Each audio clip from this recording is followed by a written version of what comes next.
Israeli সেনাদের গাজায় দ্বিতীয় মেয়াদে ভয়াবহ হত্যাযজ্ঞ শুরুর ২২ মাস পরও হামাসের হাতে ২০ জন জীবিত ইসরায়েলি জিম্মি রয়েছেন। অন্যদিকে ইসরায়েলের তাণ্ডবে গাজায় ৬১,০০০-এর বেশি ফিলিস্তিনি নিহত হয়েছেন। সর্বশেষ তথ্য অনুযায়ী গাজায় এখনও প্রায় ৫০ জন ইসরায়েলি জিম্মি রয়েছেন, যাদের মধ্যে মাত্র ২০ জন জীবিত বলে ধারণা করা হচ্ছে। ২০২৩ সালের ৭ অক্টোবর হামাসের নেতৃত্বাধীন আক্রমণে ২৫১ জনকে জিম্মি করা হয়েছিল। এ পর্যন্ত ১৪৮ জন জিম্মি জীবিত অবস্থায় ইসরায়েলে ফিরে এসেছেন এবং ৫৬ জনের মৃতদেহ ফেরত পাওয়া গেছে।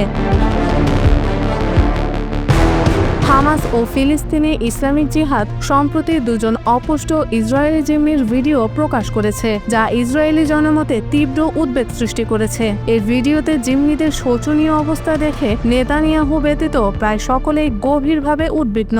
לגבי המלחמה בעזה, אנחנו לא מסירים את עינינו גם מעזה. אני לא מסיר את עיניי לרגע. গাজা স্বাস্থ্য মন্ত্রণালয়ের সর্বশেষ তথ্য অনুযায়ী ২২ মাসের যুদ্ধে ৬১,০০০-এর বেশি ফিলিস্তিনি নিহত হয়েছেন। এই সংখ্যা গাজার যুদ্ধপূর্ব জনসংখ্যার প্রায় ৩%। নিহতদের অর্ধেকেরও বেশি নারী ও শিশু।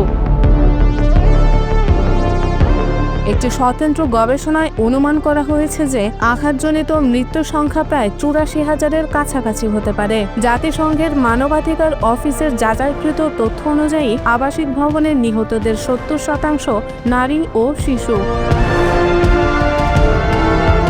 গাজায় মানবিক সংকট এখন চরম পর্যায়ে পৌঁছেছে। আইপিসি নিশ্চিত করেছে যে গাজায় দুর্ভিক্ষের ৩টি সূচকের মধ্যে ২টি অতিক্রম করেছে। গাজার ১/৩ মানুষ একনাগাড়ে কয়েকদিন খাবার ছাড়াই রয়েছে। গাজা শহরের ৫ বছরের কম বয়সী শিশুদের অপুষ্টির হার ২ মাসে ৪ গুণ বেড়ে ১৬.৫%-এ পৌঁছেছে। স্বাস্থ্য কর্তৃপক্ষের তথ্য অনুযায়ী এ পর্যন্ত ১৯৭ জন, যার মধ্যে ৯৬ জন শিশু অনাহারে মৃত্যুবরণ করেছে। গাজার ৫ বছরের কম বয়সী ৩,২০,০০০ শিশু তীব্র অপুষ্টির ঝুঁকিতে রয়েছে।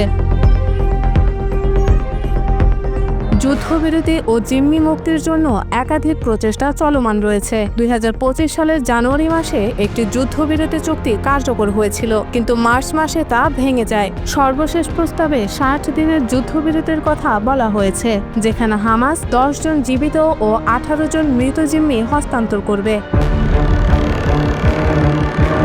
তবে আলোচনা বর্তমানে স্থবির অবস্থায় রয়েছে। ইসরায়েলি প্রধানমন্ত্রী বেনিয়ামিন নেতানিয়াহু আংশিক চুক্তি প্রত্যাখ্যান করে সব জিম্মি মুক্তির দাবি জানিয়েছেন। অন্যদিকে হামাস স্থায়ী যুদ্ধবিরতি এবং ইসরায়েলের সেনা প্রত্যাহারের শর্ত আরোপ করেছে। গাজার ২.৩ মিলিয়ন জনগোষ্ঠীর ৯০% বাস্তুচ্যুত হয়েছে। এই সংকট কেবল গাজার মানুষের জন্য নয়, সমগ্র অঞ্চলের স্থিতিশীলতার জন্য হুমকিস্বরূপ। দ্রুত ও কার্যকর পদক্ষেপ ছাড়া এই মানবিক বিপর্যয় আরও গভীর হতে পারে।